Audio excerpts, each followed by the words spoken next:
شروع کرو. السلام علیکم ورحمۃ اللہ وبرکاتہ. ان الحمد للہ نحمده ونستعینه ونستغفره ونعوذ باللہ من شرور انفسنا ومن سیئات اعمالنا.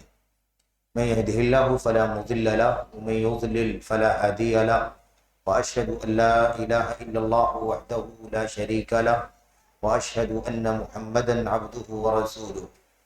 اما بعد فان خير الحديث كتاب الله وخير الهدي هدي محمد صلى الله عليه وسلم وشر الامور محدثاتها وكل محدثة بدعة وكل بدعة ضلالة وكل ضلالة في النار. اعوذ باللہ من الشیطان الرجیم. بسم اللہ الرحمن الرحیم. یا ایہا الذین آمنوا اتقوا اللہ حق تقاته ولا تموتن الا وانتم مسلمون. وقال عز من قائل یا ایہا الذین آمنوا اتقوا اللہ وقولوا قولا سدیدا يصلح لكم اعمالكم ويغفر لكم ذنوبكم ومن يطع الله ورسوله فقد فاز فوزا عظيما. وقال عز من قائل يا أيها الناس اتقوا ربكم الذي خلقكم من نفس واحدة وخلق منها زوجها وبث منهما رجالا كثيرا ونساء فاتقوا الله الذي تساءلون به والأرحام إن الله كان عليكم رقيبا. جامع مسجد اہل حدیث اقصی چیتا کیمپ کے قابل احترام ذمہ داران، منتظمین، اراکین، اسی طرح سے قابل احترام بزرگوں، حوصلہ مند نوجوانوں، قابل احترام ماں اور بہنوں، عزیز بچوں، اعلان کے مطابق انشاءاللہ تبارک و تعالی ہم آج کے اس درس میں، آج کے اس مجلس میں اور اسی طرح اس کے بعد کی چند مجلسوں میں نبی کریم صلی اللہ علیہ وسلم کی ایک عظیم الشان حدیث، جسے دین اسلام کی اساس اور بنیاد ہونے کا درجہ حاصل، بہت سارے امت کے ائمہ کرام نے، علماء کرام نے اس حدیث کو ام السنہ، اصول الدین وغیرہ کے ناموں سے یاد کیا ہے. مشہور اور معروف نام اس حدیث کا حدیث جبریل ہے علیہ الصلاۃ والسلام. حدیث جبریل علیہ الصلاۃ والسلام کے نام سے یہ حدیث مشہور ہے. اور چونکہ حدیث کے اخیر میں نبی کریم صلی اللہ علیہ وسلم نے یہ بات فرمائی تھی فَإِنَّهُ جِبْرِيلُ أَتَاكُمْ يُعَلِّمُكُمْ دِينَكُمْ، یہ جبریل علیہ الصلاۃ والسلام تھے جو تمہیں تمہارا دین سکھانے کے لیے آئے تھے، تمہیں تمہارے دین کی تعلیم دینے کے لیے آئے تھے. تو چونکہ اللہ کے نبی علیہ الصلاۃ والسلام نے اس حدیث میں جو باتیں بیان کی گئی ہیں، ان باتوں کے بارے میں کیا فرمایا؟ تمہیں تمہارا دین سکھانے کے لیے آئے تھے. تو اب گویا کہ اللہ کے نبی علیہ الصلوۃ والسلام نے اس حدیث کو بہت جامع نام دے دیا ہے. گویا کہ اس حدیث میں جو باتیں سکھائی گئی ہیں وہ سراپا دین، سراپا دین سکھایا گیا، دین کی تعلیم دی گئی. اور اس طرح سے اس حدیث کی عظمت کا، اس کی منقبت کا اور اس کے بلند مقام، بلند پایہ ہونے کا اندازہ لگایا جا سکتا ہے. میں سمجھتا ہوں کہ سب سے پہلے اس حدیث کو، حدیث جبریل کو ہم پہلے پڑھ لیں اور اس کا سلیس اور آسان انداز میں ترجمہ پڑھ لیں، پھر اس کے بعد اس کی شرح کا سلسلہ شروع کریں.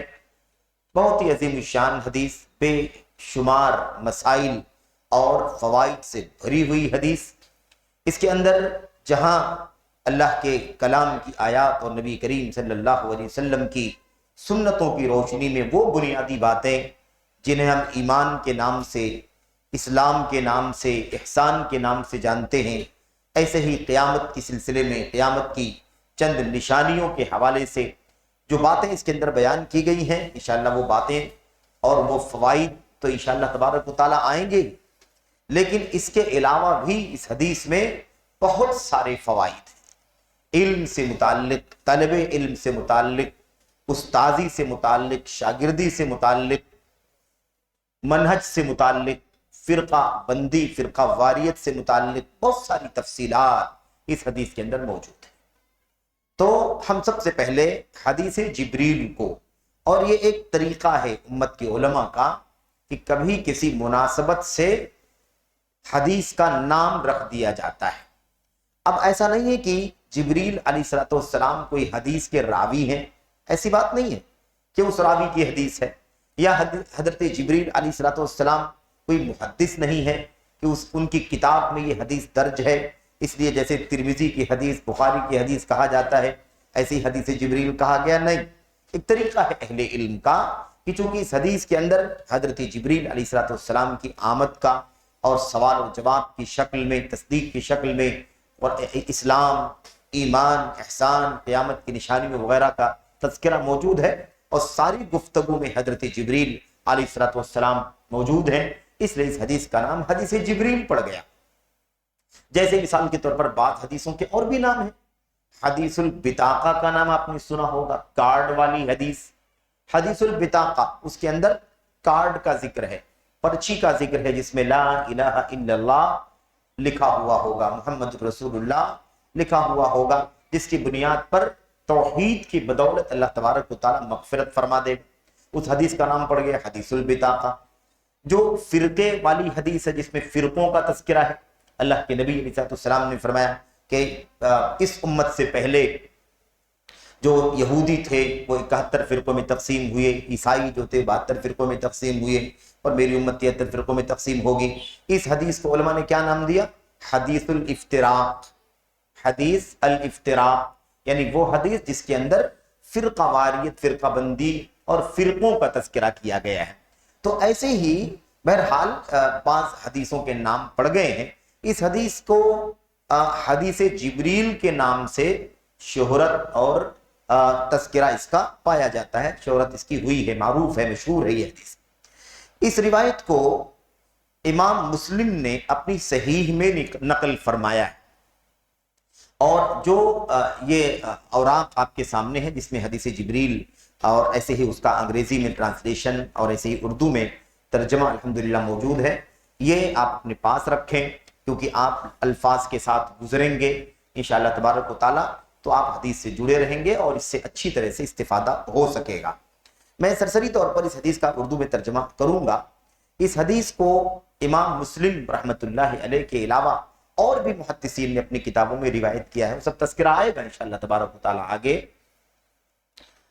اور امام بخاری نے اسے نقل نہیں کیا ہے، امام بخاری نے اسے نقل نہیں کیا ہے، امام مسلم نے اپنی کتاب میں نقل کیا، اور دیگر محدثین سنن کے مصنفین نے اس حدیث کو اپنی اپنی کتابوں میں نقل کیا ہے، الفاظ کے اختلاف کے ساتھ۔ اور بہت ہی زیادہ ہم نے جیسا کہ شروع میں عرض کیا اور ہم سب جانتے ہیں کہ فوائد سے لبریز، علمی فوائد سے، عقدی فوائد سے، منہجی فوائد سے، ایسے ہی ادبی فوائد سے لبریز ہے یہ حدیث رسول صلی اللہ علیہ وسلم، حدیث جبریل کے نام سے۔ تو بہرحال صحیح مسلم میں یہ روایت 8 نمبر، حدیث نمبر 8 یہ موجود ہے۔ حضرت امام مسلم رحمت اللہ علیہ نے اسے اپنی سند کے ساتھ یحییٰ بن یعمر سے نقل کیا ہے۔ یحییٰ بن یعمر بیان کرتے ہیں، روایت کو بیان کرتے ہیں، کیا ہے اس میں؟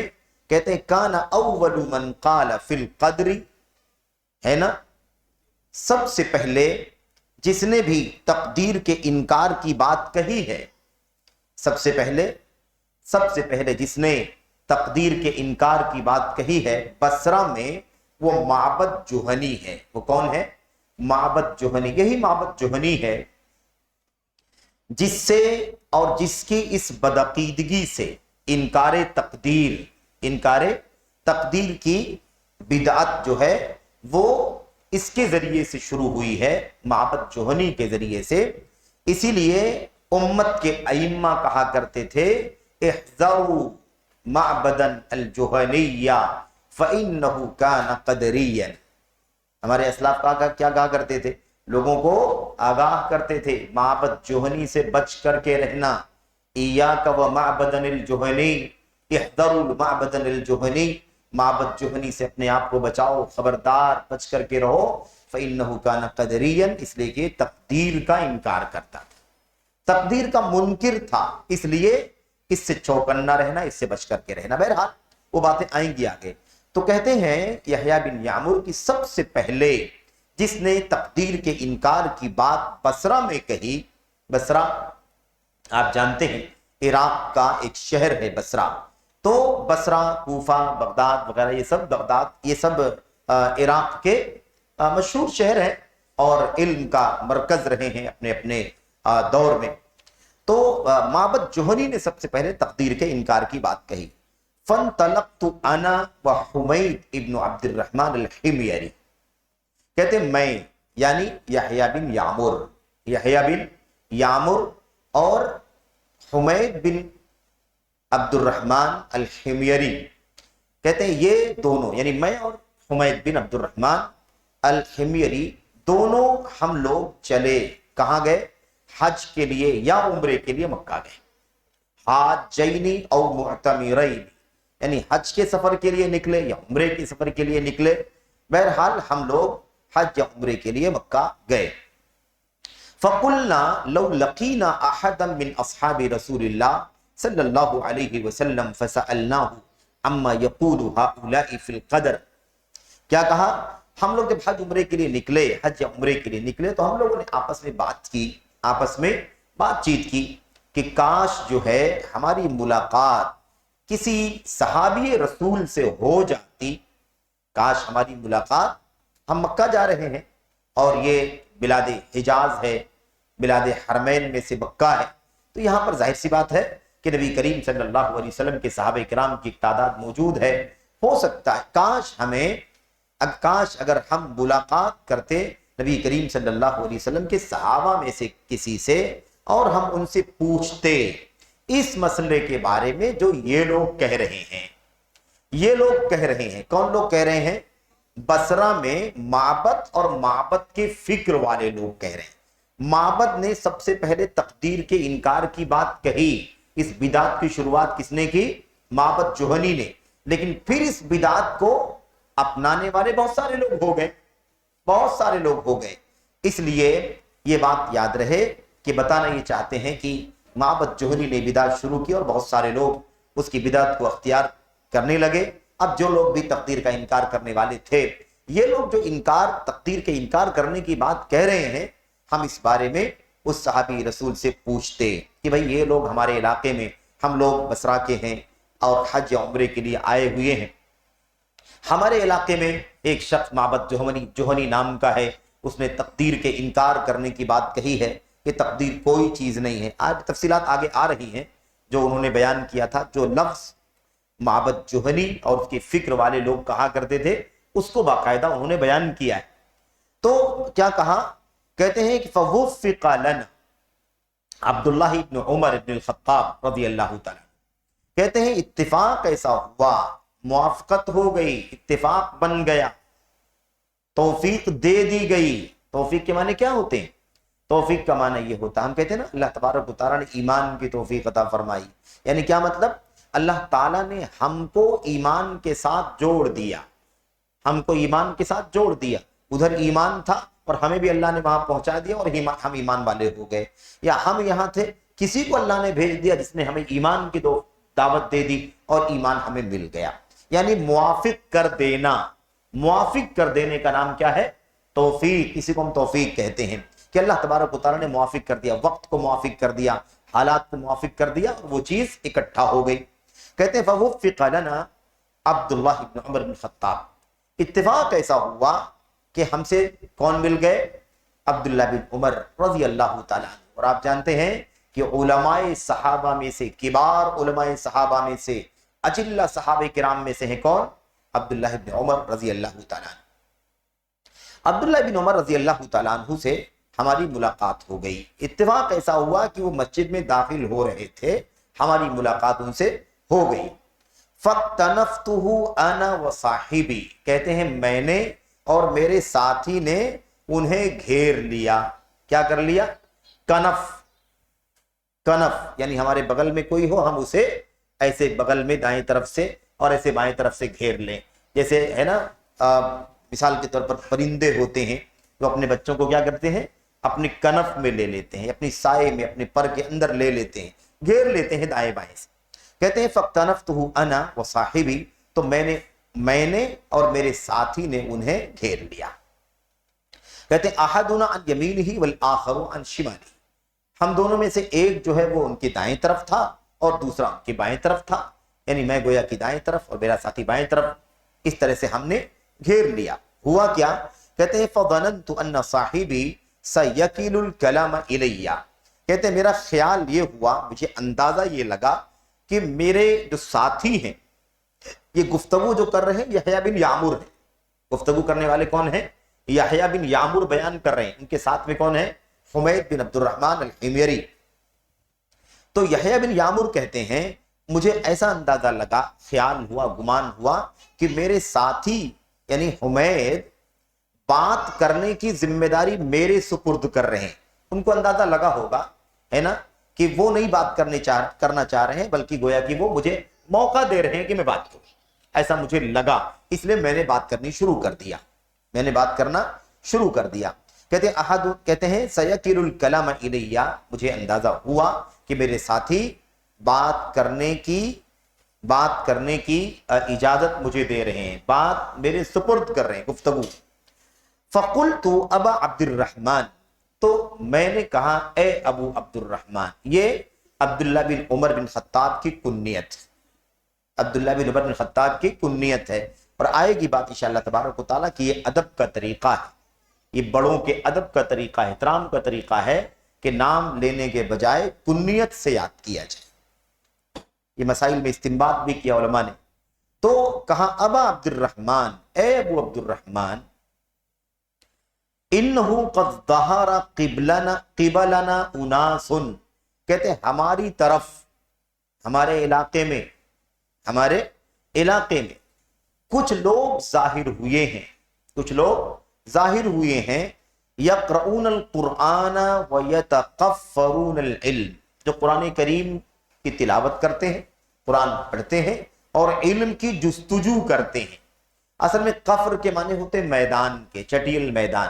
قفر کے معنی چٹیل میدان، صحرا، جہاں آدمی دوڑ کر کے اپنی مقصد کو حاصل کرنے کے لیے بھاگے، جہاں دوڑ کر کے آدمی اپنے مقصد کو حاصل کرنا چاہے. اسی سے یہ ہے قفرا، ایسے ہی تقفرا، کیا کہا؟ یتقفرون العلم، وہ علم حاصل کرتے ہیں، قرآن کی تلاوت کرتے ہیں، علم حاصل کرتے ہیں. اچھا، اس سے پہلے کیا کہا؟ ظہر قبلنا اناس، ہماری طرف، ہمارے علاقے میں، ہماری سمت، ہماری بستی میں، ہمارے علاقے میں. قبلہ کے معنی کیا ہوتے ہیں؟ سمت، طرف، ہماری طرف، ہمارے علاقے میں کچھ لوگ ظاہر ہوئے ہیں. اس سے یہ بات سمجھ میں آ رہی ہے کہ یہ اس سے پہلے بدعت نہیں تھی، اس سے پہلے بدعت نہیں تھی. اب یہ کچھ لوگ ظاہر ہوئے ہیں جو اس طرح کی بات کر رہے ہیں. ان کی پہچان کیا بتائی؟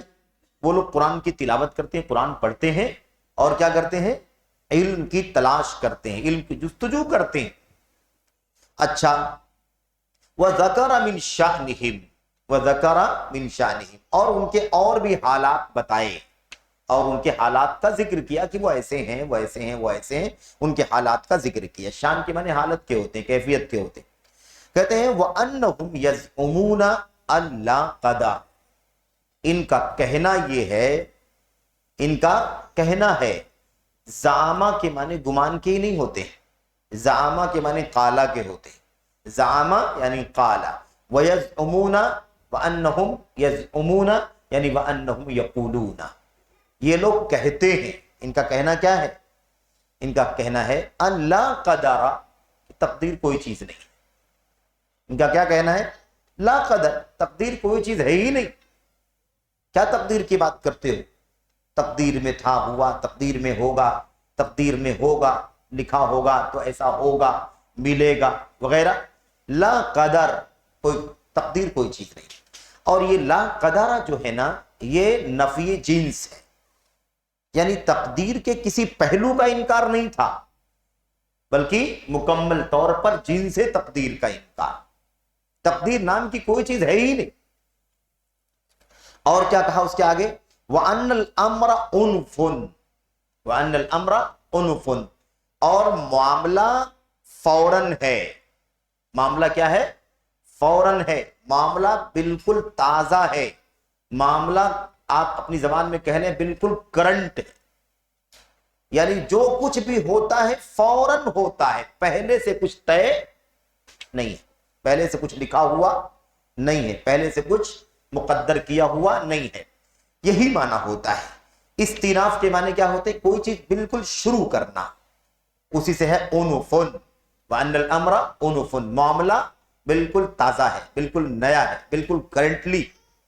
یعنی جو ہو رہا ہے وہ ابھی ہو رہا ہے، اس کا پہلے سے کوئی تعلق نہیں ہے کہ لکھا ہوا ہے، طے کیا ہوا ہے، مقدر کیا ہوا ہے. اللہ تبارک و تعالیٰ کی طرف سے اس کا ہونا اللہ تعالیٰ کے علم میں ہے، لکھا ہوا ہے، اس کی تخلیق ہوئی ہے تو وجود میں آیا ہے، وہ چیز انجام پائی ہے، اللہ نے چاہا ہے تو وہ چیز انجام. ایسا کوئی معاملہ نہیں ہے. معاملہ بالکل تازہ ہے، کرنٹ، فوراً وہ کام ہو رہا ہے، اس سے پہلے سے اس کا کوئی تعلق نہیں. یہ آپ دیکھیے کہ انہوں نے دو جماعتیں استعمال کی، دو جملے بس. وَيَزْعُمُونَ أَنَّهُ لَا قَدَرْ، ایک بات تو یہ لوگ کہتے ہیں تقدیر کوئی چیز نہیں ہے، اور دوسرا جملہ کیا استعمال کیا اسی کی وضاحت کرنے کے لیے؟ وَيَزْعُمُونَ وَأَنَّ الْأَمْرَ أُنْفٌ، اور معاملہ بالکل نیا نیا ہے، تازہ تازہ ہے، پہلے سے اس کا کوئی تعلق نہیں. اس کے بعد قالا، اب یہاں سے عبداللہ بن عمر رضی اللہ تعالیٰ عنہ کا جواب ہے. یہ یحییٰ بن یعمر اور حمید بن عبد الرحمن الحميري، ان دونوں نے یہ پیغام پہنچا دیا کہ بصرہ کے علاقے میں ہماری بستی میں کچھ لوگ ظاہر ہوئے ہیں، ہے نا، کچھ لوگ ظاہر ہوئے ہیں جو اس طرح کی بات کرتے ہیں. حالانکہ وہ پڑھنے لکھنے والے لوگ ہیں، قرآن کی تلاوت بھی کرتے ہیں اور علم کی تلاش بھی کرتے ہیں، لیکن معاملہ ان کا یہ ہے کہ وہ کیا کہتے ہیں؟ تقدیر کوئی چیز نہیں ہے، جو کچھ بھی ہو رہا ہے بس فوراً ہو رہا ہے. اب کہتے ہیں قالا، عبداللہ بن عمر نے کہا فَإِذَا لَقِيتَ أُولَئِكَ فَأَخْبِرْهُمْ أَنِّي بَرِيءٌ مِّنْهُمْ، تو ٹھیک ہے اگر ایسا وہ لوگ کہہ رہے ہیں جن کے بارے میں تم کہہ رہے ہو، بتا رہے ہو، تو جب تمہاری ملاقات ان لوگوں سے ہو، ابھی تو تم یہاں مکہ میں آئے ہو، حج کے لیے، عمرے کے لیے آئے ہو، جب تمہاری ملاقات ان سے ہو، فَأَخْبِرْهُمْ أَنِّي بَرِيءٌ مِّنْهُمْ، تو ان سے بتا دو جا کر کے کہ میں ان لوگوں سے بیزار ہوں، میرا ان سے کوئی تعلق نہیں ہے، کوئی لینا دینا نہیں، میرا ان سے قطع تعلق ہے، اعلان بیزاری ہے، اعلان برات ہے، اعلان بائیکاٹ، کوئی تعلق نہیں. وَأَنَّهُمْ بُرَآءُ مِنِّي، اور یہ بھی بتا دینا کہ یہ لوگ جو ہیں ان کا مجھ سے کوئی تعلق نہیں ہے. سمجھ رہے ہیں؟ یعنی میں ان سے بری ہوں، بیزار ہوں، اور ان کا مجھ سے کوئی تعلق نہیں. یعنی ایسا نہیں ہے کہ میں تو ان سے تعلق نہیں جوڑتا لیکن وہ تعلق جوڑتے ہوں تو جوڑے، ایسی بات نہیں ہے، بلکہ نہ میرا ان سے تعلق ہے اور نہ ان کا مجھ سے کوئی تعلق ہے. میں ان سے بیزار اور یہ مجھ سے بیزار، میرا ان سے قطع تعلق، ان کا مجھ سے قطع تعلق. اچھا، اس کے بعد کیا کہا؟ والذی یحلف بہ عبداللہ بن عمر، اور اللہ کی قسم عبداللہ بن عمر قسم کھا کر کے کہتا ہے، والذی یحلف بہ عبداللہ بن عمر، اللہ عبداللہ بن عمر جس بات کی قسم کھا کر کے کہتا ہے وہ کیا ہے؟ لو ان لأحدہم،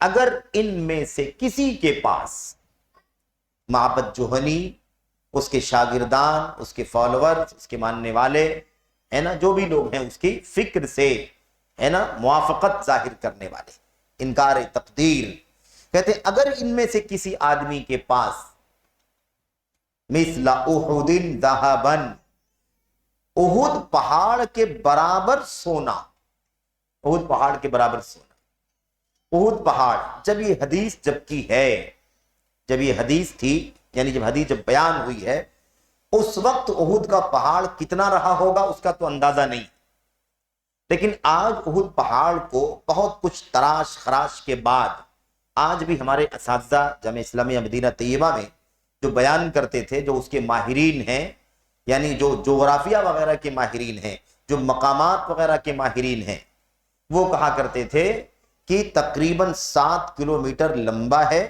اور تقریباً 2 سے 2.5 کلومیٹر چوڑا ہے۔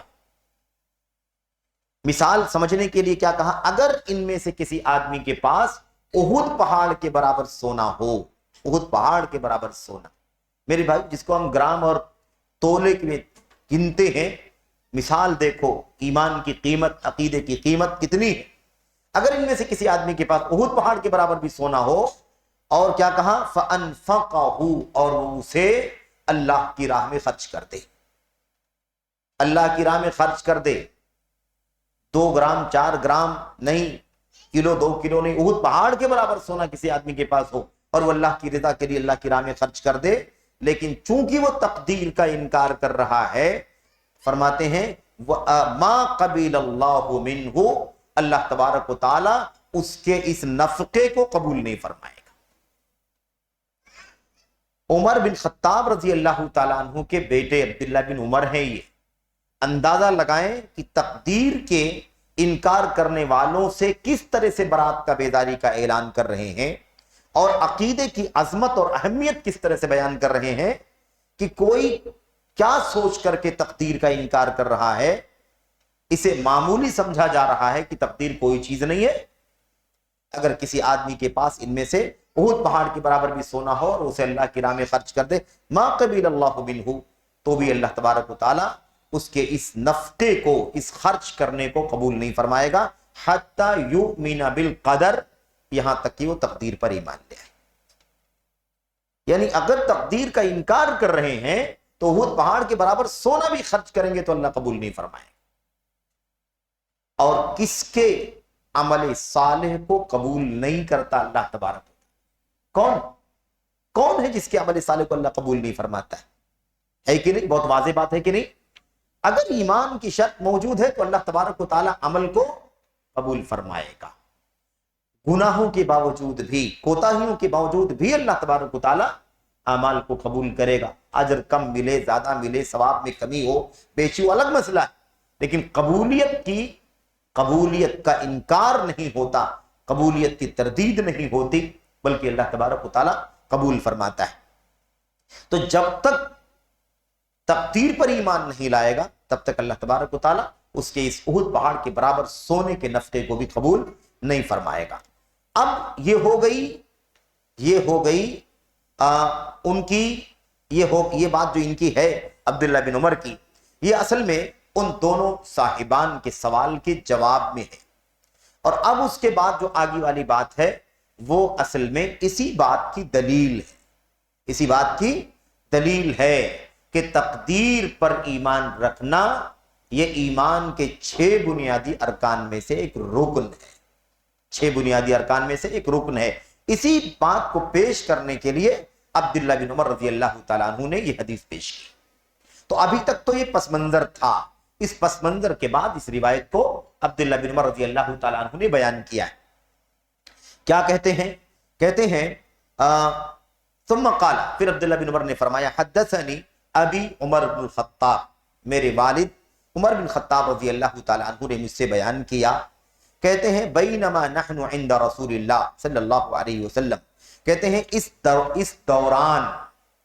دوران کہ ہم نبی کریم صلی اللہ علیہ وسلم کے پاس، رسول اللہ صلی اللہ علیہ وسلم کے پاس ایک دن بیٹھے ہوئے تھے، ذات یومن، ایک دن اللہ کے نبی کے پاس بیٹھے ہوئے تھے، اذ طلع علینا، اسی دوران، اس ظرفیہ ہے یعنی اسی دوران جب بیٹھے ہوئے تھے اسی بیچ میں، طلع علینا رجل شدید بیاض الثیاب، اور ایسے ہی شدید سواد الشعر، کہتے ہیں کہ اسی دوران مجلس میں ہم بیٹھے ہوئے تھے، اسی بیچ میں ایک شخص نکل کر کے آیا۔ طلع کسے کہتے ہیں؟ ظہر، خرج، جاء، اتا، نہیں، کیا استعمال کیا؟ طلع، ایک آدمی طلوع ہوا، یعنی کیا مطلب؟ یکایک گویا کہ نکل کر کے آ گیا، یکایک نکل کر کے ایک آدمی آ گیا۔ کیا ہوا؟ اس کی صفت کیا تھی؟ رجل، ایک آدمی نکل کر آیا، شدید بیاض الثیاب، جس کے کپڑے بہت زیادہ سفید تھے، جس کے کپڑے کیا تھے؟ بہت زیادہ سفید تھے۔ کیا ضرورت تھی اس کو بیان کرنے کی؟ کیونکہ وہ سب علاقہ، وہ دور ایسا نہیں تھا کہ اتنا زیادہ سفید کپڑا کوئی پہن کر کے آتا ہو. دھول ہے، مٹی ہے، میل کچیل ہے، غربت کے حالات ہیں، تو اتنا زیادہ سفید کپڑا ایک تعجب کی بات تھی، انونی بات تھی، اجنبی بات تھی. تو کہا ایک شخص آیا جس کے کپڑے بہت زیادہ سفید تھے اور شدید السواد الشعر، اور اس کے بال، سر کے جو تھے بہت زیادہ سیاہ تھے. کہتے ہیں لا یرا علیہ اثر السفر، اس شخص کے اوپر سفر کا کچھ اثر دکھائی نہیں دے رہا تھا. ایسا نہیں لگ رہا تھا کہ آدمی کہیں سے سفر کر کے دور دراز سے آ رہا ہو اور ابھی سواری سے اتر کر کے ہمارے سامنے آ گیا. سفر کا کوئی اثر اس کے اوپر نظر نہیں آ رہا تھا. ولا یعرفہ منا احد، اور اسے ہم میں سے کوئی پہچانتا بھی نہیں تھا. ہم میں سے کوئی اسے پہچانتا بھی نہیں تھا. اچھا، ابھی جو ہم روایت پڑھ رہے ہیں، یہ روایت جیسا کہ بات ہو گئی کہ صحیح مسلم کے الفاظ ہیں یہ، اور آئے کی بات دیگر کتابوں کے اندر بھی الفاظ ہیں. تو ان الفاظ کو اس جگہ پر انشاءاللہ تبارک و تعالی ہم پڑھ لیں گے جہاں اس حدیث کے علاوہ الفاظ آئے ہوئے ہیں، اور اس سے کوئی مزید معلومات ملتی ہے، کوئی علمی فائدہ حاصل ہوتا ہے، کوئی اور بھی ہے نا ہمیں اس میں نفع حاصل ہوتا ہے. تو انشاءاللہ ان الفاظ کو ہم وہاں پر شامل کر لیں گے. ہم میں سے کوئی اسے پہچانتا بھی نہیں تھا. آیا وہ آدمی حتی جلس الی النبی صلی اللہ علیہ وسلم، نبی کریم صلی اللہ علیہ وسلم کے پاس آ کر کے بیٹھ گیا. فاسند رکبتیہ الی رکبتیہ، اور اپنے دونوں گھٹنوں کو نبی کریم صلی اللہ علیہ وسلم کے دونوں گھٹنوں سے لگا دیا، ٹیک دیا. اسندہ کے معنی ٹیک دیا، یعنی جیسے ابھی ہم بیٹھتے ہیں تشہود کی حالت میں نا، ایسے ہی آ کر کے نبی کریم صلی اللہ علیہ وسلم کے پاس بیٹھ گیا. اپنی دونوں گھٹنوں کو نبی کے دونوں گھٹنوں سے ملا کر کے لگا کر کے بیٹھ گیا. وَوَضَعَ كَفَّيْهِ عَلَى فَخِذَيْهِ، اور اپنی دونوں ہتھیلیوں کو اپنی دونوں رانوں پر رکھا. اب اس میں علماء کا تھوڑا سا اختلاف ہے کہ اپنی رانوں پر رکھا یا نبی کریم صلی اللہ علیہ وسلم کی رانوں پر رکھا. وہ انشاءاللہ شرح کے دوران بات کریں گے کہ اس سلسلے میں علماء نے کیا بات کی ہے اور کیا حاصل ہے اس کا. ابھی یہ سمجھ کے چلیں کہ گھٹنے کو اللہ کے نبی کے گھٹنے سے ملایا اور اپنی دونوں ہتھیلیوں کو اپنے دونوں پیروں پر رکھا، اپنے دونوں رانوں پر رکھا. وقال، اور کہا، کیا کہا اس نے؟ یا محمد صلی اللہ علیہ وسلم. یہاں پر آپ دیکھ رہے ہیں کہ کہیں سلام علام کا ذکر نہیں ہے کہ اس آنے والے نے سلام بھی کیا ہو، آنے والے نے سلام بھی کیا، اور سلام کا ذکر اس روایت میں نہیں ہے. اور ہم نے عرض کیا کہ دوسری روایت میں اگر کچھ فوائد ہوں گے تو ان روایت کے الفاظ کو ہم لوگ پڑھیں گے. اور دوسری روایتوں میں سلام کا ذکر ہے کہ آئے اور آ کر کے سلام کیا، آ کر کے سلام کیا. یہاں پر سلام کا ذکر نہیں ہے. اسی لیے میں آپ کو ایک علمی فائدہ کی طرف اشارہ کروں کہ امت کے جو پختہ علم، گہرے علم، محققین جو علماء ہیں، وہ جب تک کسی روایت کی تمام سندوں کو اکٹھا نہیں کر لیتے، کسی باب کی یعنی کسی خاص مسئلے سے متعلق تمام روایتوں کو اکٹھا نہیں کر لیتے ہیں، یا روایتوں کے تمام الفاظ کو اکٹھا نہیں کر لیتے، تمام طرق کو، سندوں کو اکٹھا نہیں کر لیتے، تب تک کوئی فیصلہ نہیں کرتے ہیں. اسی لیے امت کے علماء کہا کرتے ہیں الباب اذا لم تجمع طرقه لم يتبين خطأه. کسی باب کی کسی موضوع کی جب تک ساری روایتوں کو، سارے طرق کو، ساری سندوں کو اکٹھا نہ کر لیا جائے تب تک اس میں واقع ہونے والی غلطی واضح نہیں ہوتی. تو آپ سمجھے کہ یہ تو علمی فائدے کی بات چل رہی ہے، علمی فائدہ حاصل ہوا. کہیں کوئی غلطی بھی ہو سکتی ہے. جب ساری سندوں کو اکٹھا کر لیں گے تو سندوں کے اندر خلل ہوگا تو معلوم پڑ جائے گا، الفاظ میں کوئی خلل ہوگا تو معلوم پڑ جائے گا. اسی لیے اس سلسلے میں سب سے اونچا جو مقام امت کی چوٹی کے علماء میں سے کسی کو حاصل ہے وہ حافظ ابن حجر رحمۃ اللہ علیہ. فتح الباری جو بھی طالب علم یا کوئی بھی صاحب علم اٹھا کر کے دیکھتا ہے، یا جس نے بھی جو بھی اسے رجوع کرتا ہے، اسے پڑھتا ہے، وہ جانتا ہے کہ حافظ ابن حجر رحمۃ اللہ علیہ شرح تو صحیح بخاری کی کر رہے ہیں، لیکن جس حدیث کی شرح کرتے ہیں اس سے متعلق جتنی روایتیں جس کتاب میں آئی ہوئی ہوتی ہیں، جس سند کے ساتھ، اس کو وہاں پر ذکر کرتے ہیں. حدیث کے الفاظ کی شرح کریں گے اور کہیں گے عند الطبرانی کذا ولی ابی داؤد کذا وعند الترمذی کذا وعند البیہقی کذا، فلاں کے یہاں یہ الفاظ آئے ہیں، فلاں کے یہاں یہ الفاظ آئے ہیں، فلاں کے یہ الفاظ آئے ہیں. جو اس حدیث میں واضح نہیں ہو رہا ہے اس حدیث کے الفاظ کو پڑھنے سے واضح ہو جا رہا ہے. اس سلسلے میں یہ بہت بنیادی چیز ہے. تو یہاں پر بہرحال سلام کرنے کا ذکر تو نہیں ہے، لیکن دوسری جگہ پر سلام کرنے کا ذکر ہے. ابھی دیکھیں آگے کیا ہوا. اے محمد صلی اللہ علیہ وسلم اخبرنی عن الاسلام، مجھے آپ اسلام کے بارے میں بتلائیے، مجھے آپ اسلام کے بارے میں بتلائیے. فقال رسول اللہ صلی اللہ علیہ وسلم الاسلام ان تشہد ان لا الہ الا اللہ وان محمد رسول اللہ. سر اسلام کے بارے میں بتلائیے کہ اسلام کیا ہے. اسلام کیا ہے، یعنی اسلام کو ڈیفائن کرنے کے لیے نہیں کہا، بلکہ اسلام کیا ہے، اس کا خلاصہ کیا ہے، اس کی حقیقت کیا ہے، اس کا نچوڑ کیا ہے، یہ بتائیے مجھے. تو اللہ کے نبی نے فرمایا اسلام یہ ہے کہ تم گواہی دو اس بات کی کہ اللہ تبارک و تعالیٰ کے سوا کوئی سچا عبادت کا مستحق نہیں ہے، اور یہ گواہی دو کہ محمد صلی اللہ علیہ وسلم اللہ تعالیٰ کے رسول ہیں. نمبر 1 وتقیم الصلاۃ، نماز قائم کرو. نمبر 3 وتؤتی الزکاۃ، زکات دو. وتصوم رمضان، ماہ رمضان کا روزہ رکھو. وتحج البیت ان استطعت الیہ سبیلا، اور خانہ کعبہ کا حج کرو، بیت اللہ کا، اگر تمہیں وہاں تک پہنچنے کی طاقت ہو، وہاں تک پہنچنے کی طاقت ہو، وہاں تک کے راستے کی طاقت ہو، یعنی وہاں تک آپ پہنچ سکتے ہو، اس کی طاقت ہو. قال صدقتا، قال صدقتا، سوال کیا مجھے اے محمد صلی اللہ علیہ وسلم مجھے اسلام کے بارے میں بتلائیے. اللہ کے نبی نے جواب دے دیا. جواب دینے کے بعد کیا کہا اس شخص نے؟ کیا کہا؟ صدقتا، آپ نے صحیح کہا، آپ نے سچ کہا، یعنی آپ نے جو سوال کا جواب دیا ہے وہ جواب صحیح ہے، سچ مچ ایسا ہی ہے. اسلام اسی کو کہتے ہیں. قال راوی بیان کرتے ہیں عبداللہ بن عمر کہتے ہیں فعجبنا له يسألوه، عمر بن خطاب کہتے ہیں فعجبنا له يسألوه ويصدقه، ہمیں اس کی اس حرکت کو دیکھ کر کے تعجب ہوا، ہمیں اس پر تعجب ہوا کہ یہ شخص کیسا ہے، اللہ کے نبی صلی اللہ علیہ وسلم سے سوال کرتا ہے اور جواب دینے کے بعد کہتا ہے کہ سچ کہا آپ نے، تصدیق کرتا ہے. تو سوالی اگر ہوگا، سائل اگر ہوگا، مسئلہ پوچھنے کے لیے اگر آیا ہوگا تو اس کا جواب تو اسے نہیں معلوم ہوگا. عام جو بات ہے، عام جو معمول ہے وہ کیا ہے؟ سوال کرنے والا آ کر کے سوال کرتا ہے کیونکہ اسے مسئلے کا علم نہیں ہوتا ہے. لیکن یہ کیسا سوال کرنے والا ہے کہ سوال کرتا ہے، جواب ملنے کے بعد کہتا ہے صدقتا، آپ نے سچ کہا. کئی چیزیں قابل تعجب تھی نا. ایسا سفر کا اثر نہیں دکھائی دے رہا تھا، کپڑے بہت سفید تھے، بال بہت زیادہ کالے تھے، غبار نہیں، دھول مٹی نہیں، کچھ نہیں، اور آ کر کے بیٹھ گیا اپنے گھٹنوں کو نبی کے گھٹنوں سے ملا کر کے، اور پھر اس کے بعد سوال کیا، سوال کے جواب کے بعد صدقتا، تم نے سچ کہا. یہ سب باتیں قابل تعجب تھیں. کہتے ہیں قالا، پھر اس کے بعد اس نے کہا فاخبرنی عن الایمان.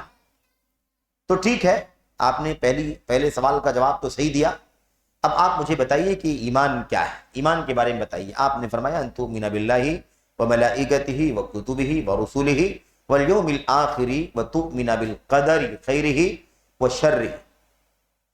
آپ صلی اللہ علیہ وسلم نے جواب دیا ان تؤمن، یعنی الایمان ان تؤمن، ایمان یہ ہے، یعنی ایمان کی حقیقت کیا ہے، ایمان کا خلاصہ نچوڑ کیا ہے، آپ بتائیے. اللہ کے نبی نے فرمایا یہ ہے ایمان کہ تم اللہ پر ایمان رکھو، اللہ کی تصدیق کرو، اللہ پر ایمان رکھو، وہ ملائکتہ، اور اس کے فرشتوں پر ایمان، اس کی کتابوں پر، اس کے رسولوں پر، آخرت کے دن پر، اور تم ایمان رکھو تقدیر پر، خیرہ و شرہ، اچھی ہو یا بری ہو، اچھی ہو اور بری ہو، یعنی اچھی اور بری دونوں تقدیروں پر تم ایمان رکھو.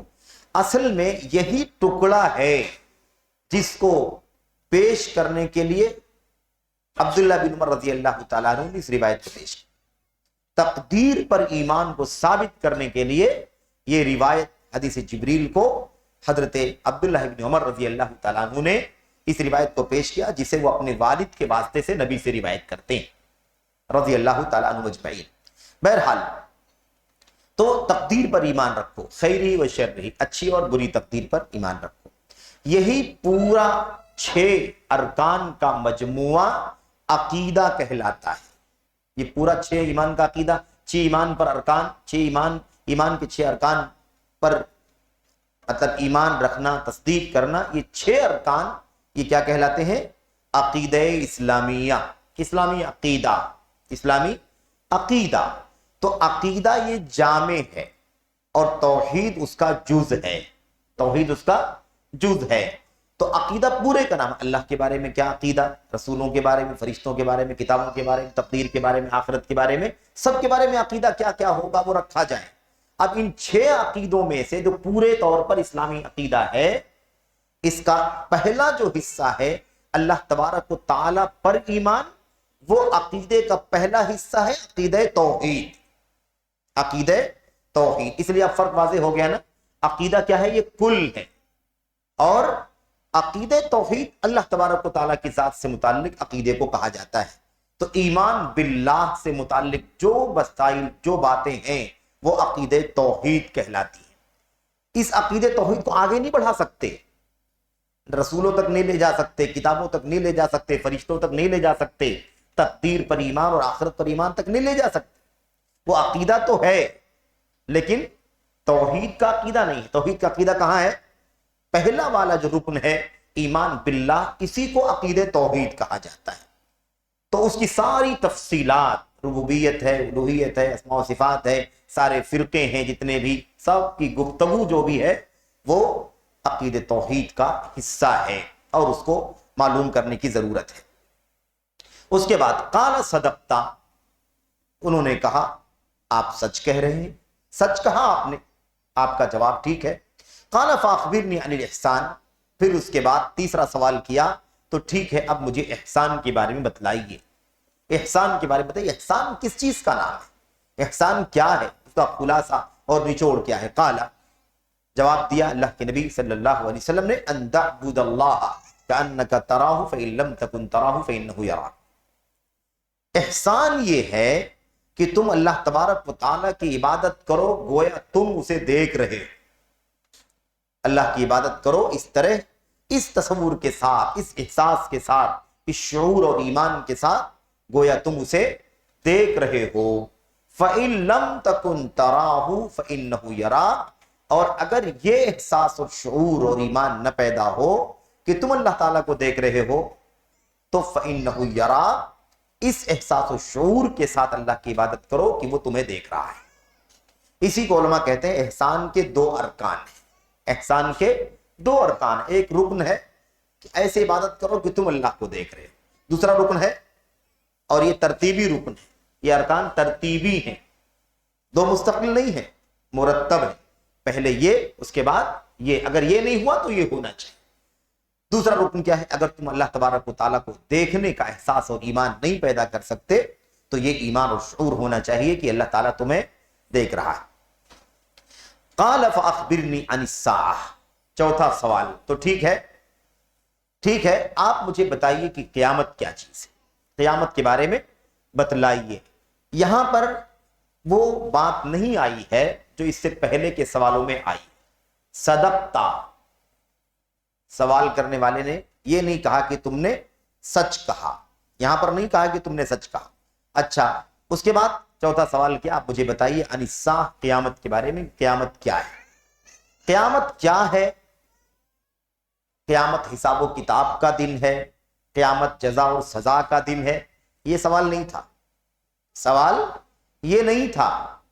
اگر یہ سوال ہوتا کہ قیامت کیا ہے، یعنی قیامت میں کیا ہوگا، تو اس کا جواب تو معلوم ہے، یوم الدین ہے، یوم الفصل ہے، یوم الجزا ہے، یوم التناوش ہے، یوم التناد ہے، یوم الطلاق ہے، بہت سارے نام ہیں اس کے، لیکن سوال یہ نہیں تھا۔ اگر یہ سوال ہوتا تو اللہ کے نبی کہتے الساعۃ ہی یوم الفصل، قیامت فیصلے کا دن ہے، لیکن آپ صلی اللہ علیہ وسلم نے کیا جواب دیا؟ کیونکہ وہ یہ مقصد نہیں تھا ان کا، یہ مقصد نہیں تھا۔ سوال کیا تھا؟ قیامت کے بارے میں بتائیے۔ اللہ کے نبی نے جواب دیا مل مسئول عن الساعہ بأعلم من السائل، جس سے اس کے بارے میں سوال کیا گیا ہے وہ سوال کرنے والے سے زیادہ نہیں جانتا ہے، یعنی مجھ سے جو تم سوال کر رہے ہو قیامت کے بارے میں، میں سوال کرنے والے یعنی تم سے زیادہ قیامت کے بارے میں نہیں جانتا۔ جتنی معلومات تمہیں قیامت کے بارے میں ہے اتنی ہی معلومات مجھے بھی قیامت کے بارے میں۔ اور یہ کس بارے میں ہے؟ قیامت کب آئے گی،